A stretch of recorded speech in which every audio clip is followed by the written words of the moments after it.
WWT presents Experts. Hello, everyone, and welcome to another episode of WWT Experts. I'm your host, Matthew Coble, as always, and today we're going to be talking about artificial intelligence for state and local government. So AI holds incredible potential for state and local governments, and we'd all love more automated and personalized services based on our individual needs as individuals, as families, as citizens. And I know that our family would like that, but creating those innovative citizen experiences with AI takes a lot of preparation. You know, we've got to look at data quality, you have to worry about accessibility, data ownership, and of course the information security guidelines around that to make sure that's both safe and secure, and not just a great experience. So today we've got two WWT experts here to discuss how state and local technology leaders can focus both on preparation and innovation for AI success.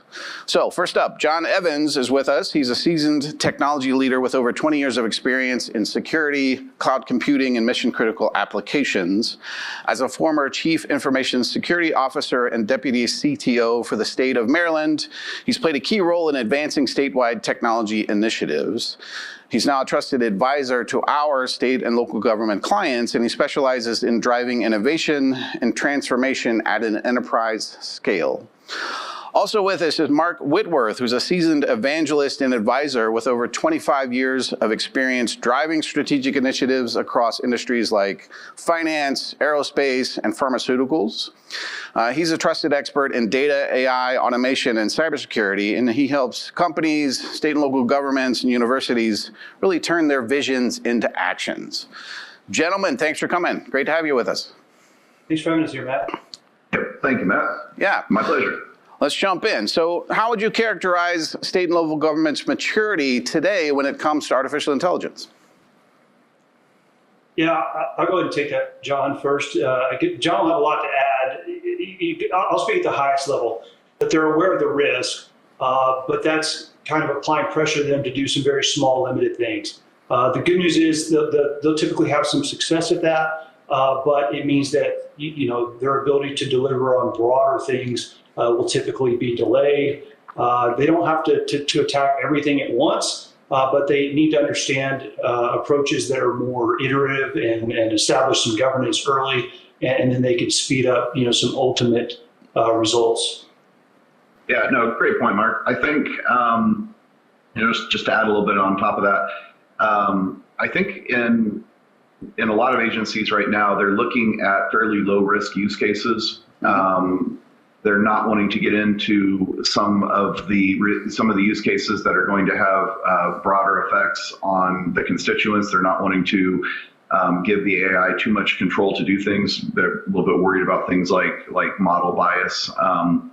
And I think that they're trying to kind of figure out how to balance their innovation and their preparation. What I mean by that is they know that they need to do preparation. They know they need to get their data tagged. They need to work on their data quality. But they also know that they can't spend a ton of time doing that because they're going to start losing stakeholders. Stakeholders are going to start to become disenfranchised with the promise of AI. They're going to start losing faith in their IT organizations to be able to deliver. So they need to be able to show outcomes of it, and that's what I mean by the innovation side. So they really need to figure out how to balance that, and they know that they need to be seen as champions of AI within their organizations, because we've seen it time and time again. When you don't make technology available for the users, they figure out end arounds to try to get to that technology. So, shadow AI, much like shadow IT was a real thing in the past, shadow AI is a very real thing now, and they're very worried about that also. So, I think those are kind of some of the trends that we're seeing now. They're still trying to figure out the use cases and all the work that needs to be done to enable those. Well, John, I want to build on, you spoke about preparation and data, and something I like that we talk about is the data has to be designed to deliver a good business outcome when it comes to AI. So what preparation steps are organizations taking relative to their data, and how do they start with that? And are there other sort of foundational steps that organizations should take to be ready for AI? Yeah, I think one of the things that literally we just met with a customer yesterday who was struggling with this a little bit. They're like, man, I got so much data in my environment. I know I need to do work on it, but where do I start?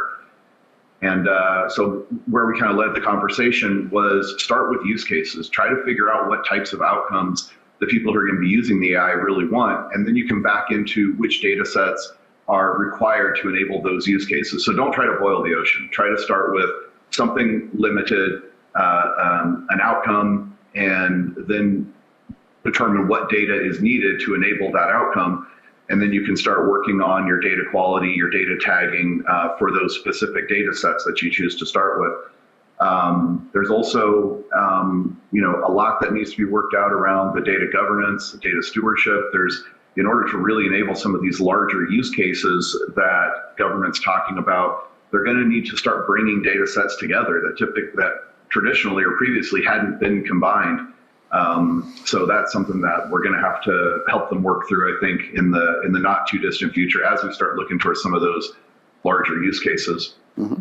Yeah, I'd add to what John said. I think that a lot of the state and local governments that we see, they're concerned about, operating outside of their functional area, but establishing a working group is key to help communicate those guidelines quickly. They can then formalize those as policy later, set some timelines associated with some of the goals around doing this, and start to establish that foundational governance organization.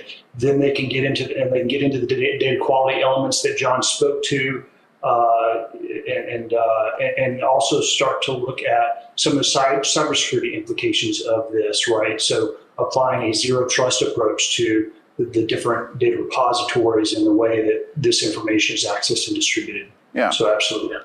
Well, Mark, let me ask you about that, because I'm curious if you see any blind spots that organizations have relative to AI governance or perhaps some of those security considerations.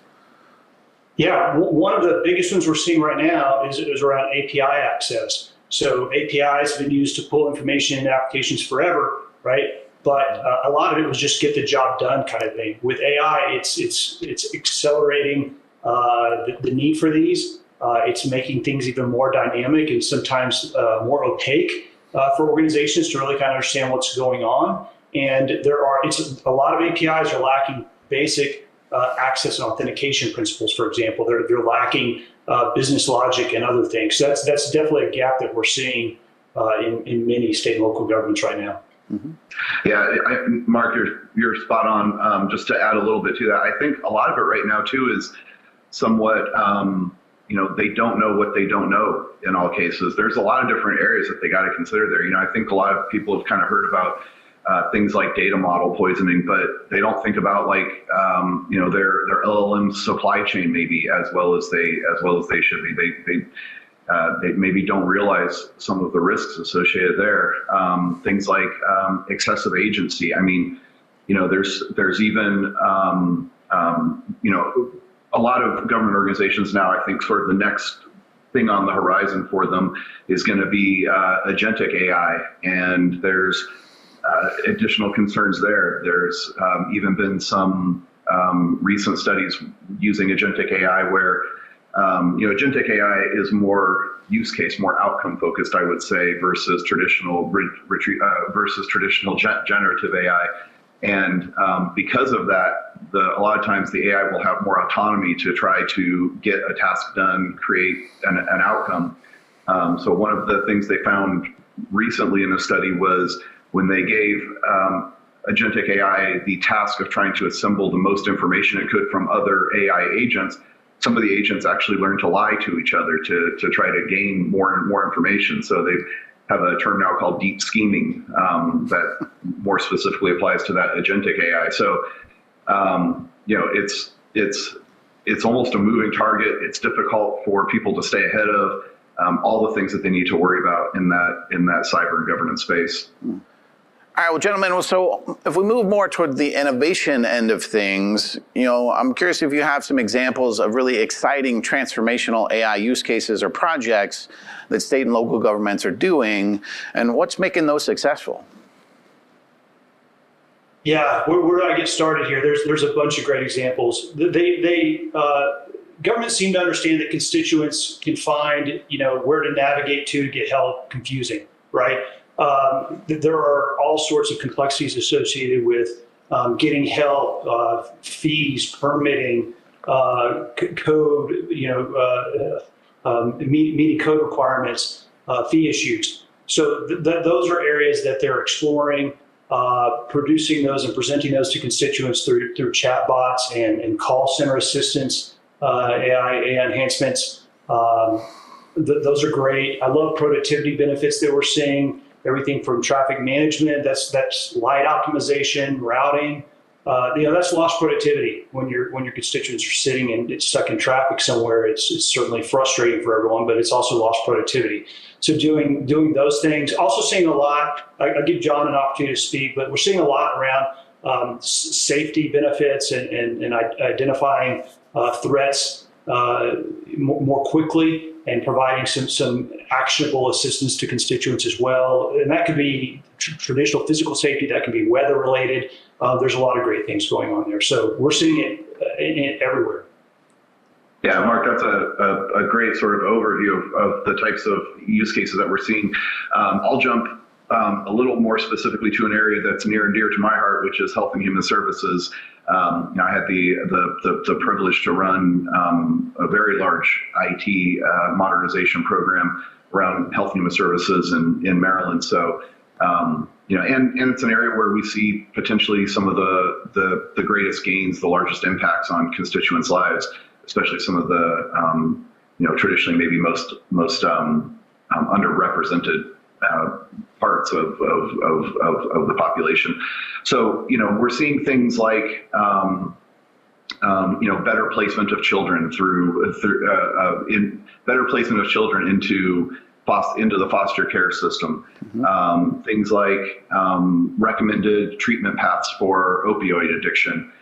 We had a program in Maryland that was using some AI it's still in Maryland, that's using some AI to be able to catch people who are trying to go between different doctors' offices and get prescriptions from multiple doctors' office to be able to support a substance abuse addiction.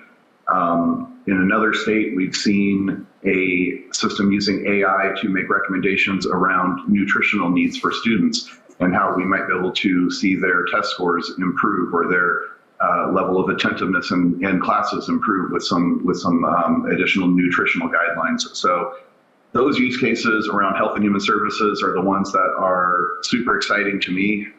So just wanted to touch on a couple of those real quick. Mm-hmm.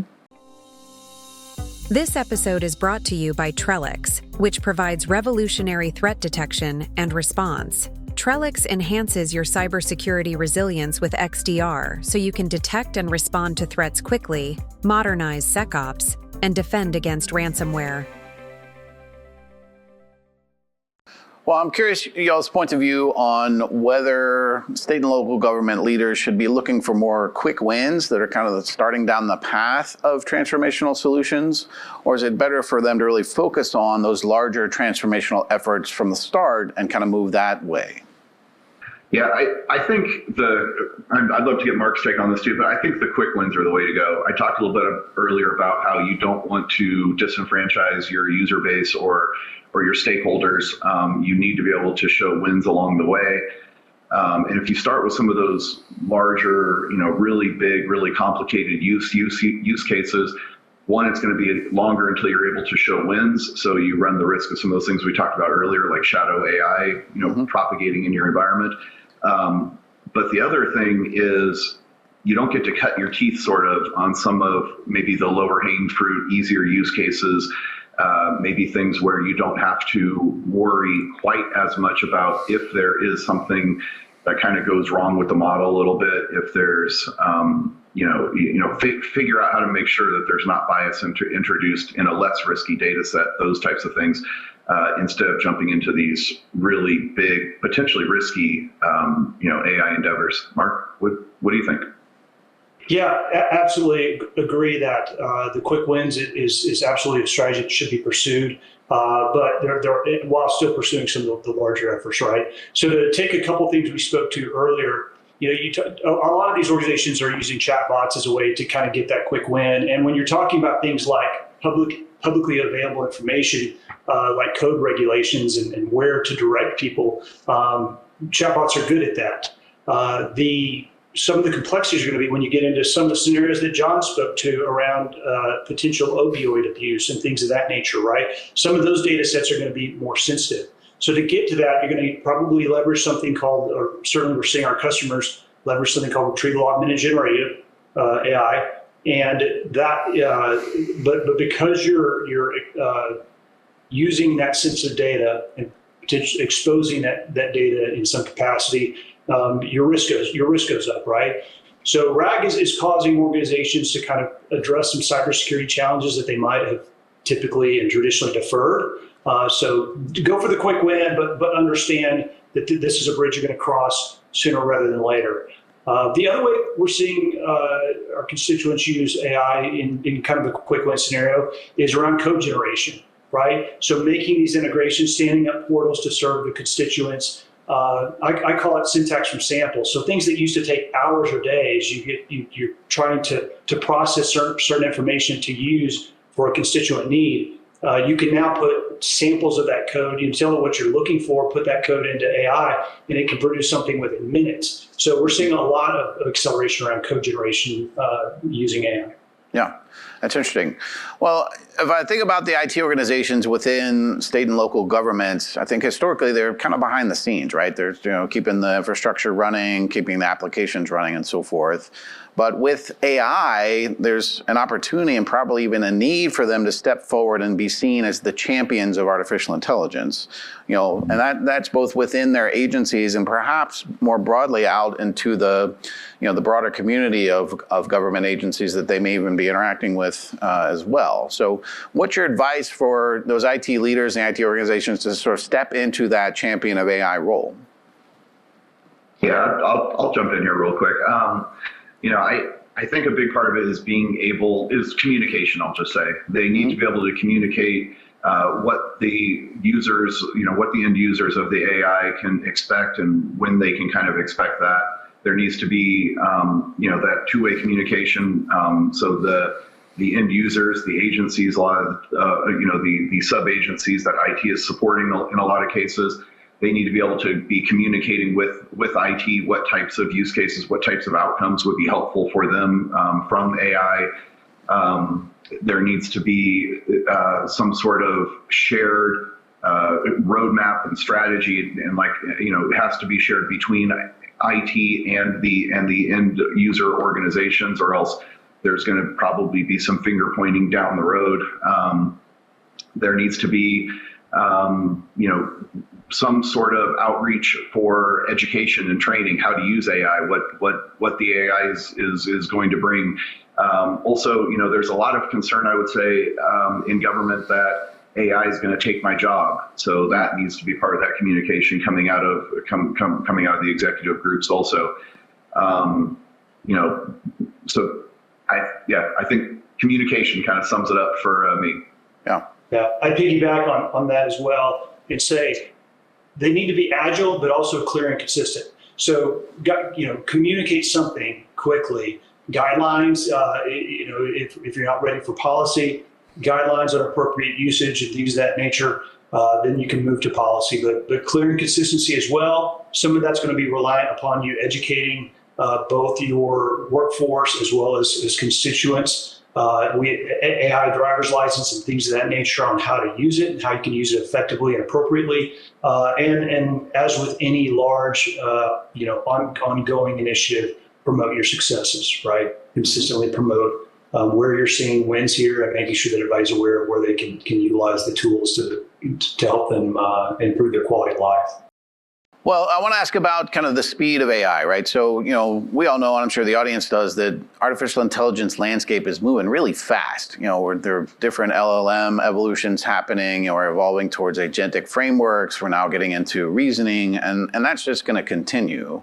So I'm curious if you think that the public sector organizations you're working with, are they going to be able to keep up with that? And what advice do you have for them to make sure they do keep up with that, remain ready, accessible, and sort of embracing all of the excitement that's there while remaining kind of secure and sort of mindful of how to best implement it?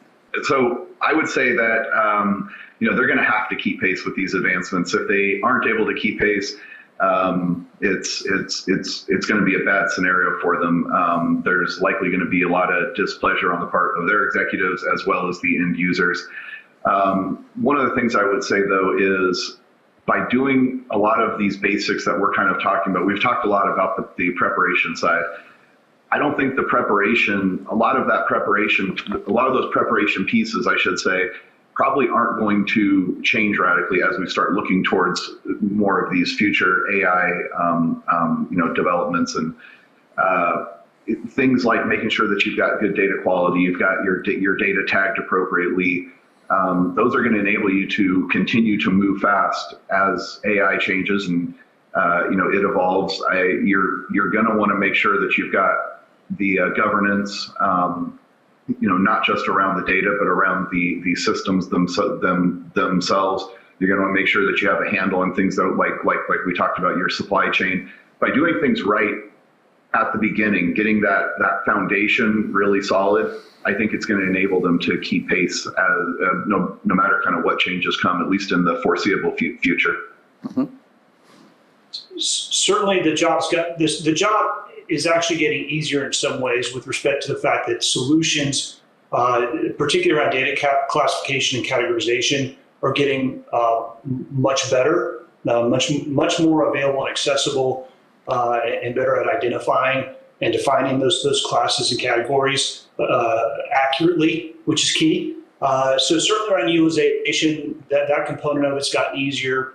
And then I also look at usage as a distinct other benefit of readiness state today. So multi-language, both in text and also for your hearing and vision impaired, again, could be staff, could be constituents, especially in areas around speech recognition and text-to-speech. That's also going to lighten the lift around a lot of things that traditionally would have been a burden to the system. So, while there are some complexities here, in some ways, the challenge is getting easier as well.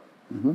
Okay, so we've covered a lot of ground today about this topic, and so clearly, state and local governments are on an AI journey. So kind of sum things up. I'm curious if you would sort of outline what 2 or 3 things would you tell leaders in this space they really need to think about to be successful on that journey? We consistently tell them to take a phased approach. So, and at the highest level, I tell you that phased approach is readiness and then initiation and then transformation. The readiness, the readiness phase is focused on making sure that you have some of that, at least a transitional organizational design in place, that you've got some process and systems moving in the right direction. As you get those components together, that you've got foundational security capabilities in place. As those things come along and you don't have to boil the ocean, you can iterate there. You can start to initiate in certain areas, right? So those are very target areas where you have the maturity and capabilities that you need. You start moving. As you start to broaden that organization-wide and you educate the workforce and the users, that's when it becomes transformational, right? So, summarizing that, we kind of talk about planning to implement. We talk a lot about planning to implement in all large things, and that can even get into infrastructure and some things that take long lead times. Sometimes grid and power requirements, things like that. So plan to implement, certainly do it early, but design to operate. Mm-hmm. Yeah, Mark, totally agree with what you were saying there about kind of the 3 phases at Worldwide. We talked about the AI studio, the AI foundry, the AI factory. The AI studio kind of being, figuring out what the strategy is, aligning with use cases, getting to things like planning, prototyping, then moving on to the AI foundry, where we start to develop, start to integrate, and optimize, start to really build out those AI use cases, then moving on to the AI factory, where we look at how to scale the AI infrastructure, looking at future needs for things like compute and storage. So no matter how you look at it, no matter what terminology you want to use, it's that crawl, walk, run type of an approach that is probably going to work well. Yeah. All right, gentlemen, last question for both of you. If you're looking out in the future, 2 years, 5 years, it might be a specific example or a general idea. What are you really excited to see state and local government agencies do with AI? I mean, for me, I'm going to go back to the health and human services space, and I already touched on some of them, but really being able to drive better outcomes for constituents, I mean, that's where I'm most excited about AI. Being able to help some of the underserved population in states is just super exciting to me. Not that some of these other ones aren't important. Money, time, those are all important things to optimize and save, but being able to really drive better outcomes for our constituents, I think AI is going to be groundbreaking there. Cool. 100%. I spoke a lot to productivity scenarios and benefits earlier, but the personalization and tailoring of these benefits to a lot of challenging use cases is going to be great. Very excited about that. Yeah, and I love those answers. I too am optimistic about AI and that it's going to, make the world a better place, and as we say worldwide, make a new world happen. Gentlemen, thanks so much for spending some time with us today. Thank you. Thank you, Matt. Appreciate it. And thank you for being here too. This is one episode in a series we have on state and local governments and how they're embracing different technology areas. We've got that and much, much more out on WWT.com and in your favorite podcasting application. So I invite you to go look at the great content we've got out there for you. Always great to hear your feedback. So if you get the survey, take that, let us know how we did, or just drop us an email and let us know. And with that, we will wrap today's session. Hey, thanks for coming. We'll see you next time.